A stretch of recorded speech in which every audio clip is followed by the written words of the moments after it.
David Roche, I'm told, is with us as well to just talk about this. And David, great having you. Thanks so much for joining in. No surprise out here. Does anything out there surprise you? Because I think BOJ has said that they will look at hiking rates further if the need arises. But is this anyway material, the decision taken today?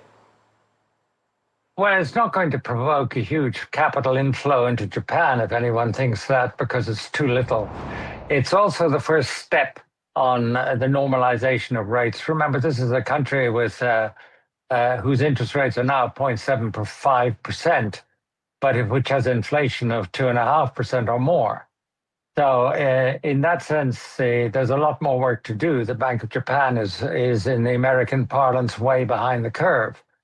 So I think the normalization of policy in Japan, it is not a question of if there needs to be more to be done. That is, I think, very kind of disappointing as wording.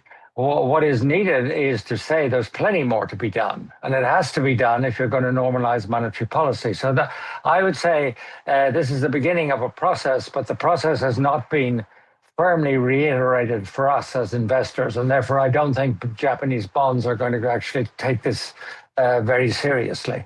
I also think, by the way, that the government is going to enter into conflict with the Takaichi government, that the Bank of Japan is going to enter into conflict with the Takaichi government, which of course wants to borrow more money, spend more money it doesn't have, and which will have to do so at higher rates rather than lower rates. So the battle for central bank independence will also have to be fought in the future. Those are not words that you heard about just the Bank of Japan. David Roche, and good morning to you from where we're at. The question, though, is where do you expect this to culminate for the rates? For the Fed, you have certain expectations that everybody has, but do you have those expectations for the Bank of Japan? And while you're saying that you don't expect major capital flows to take place on account of this one hike, do you anticipate that it could take place down the road?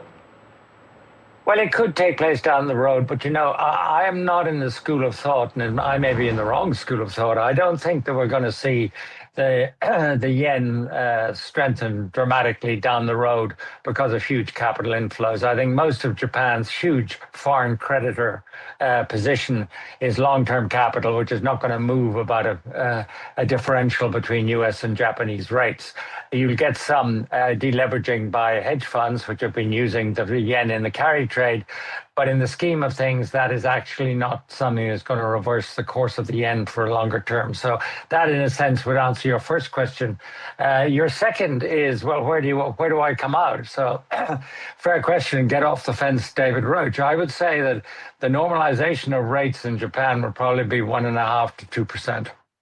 And that's where we have to go. And that's a measure of how far away we are from actually doing what needs to be done to normalize monetary policy.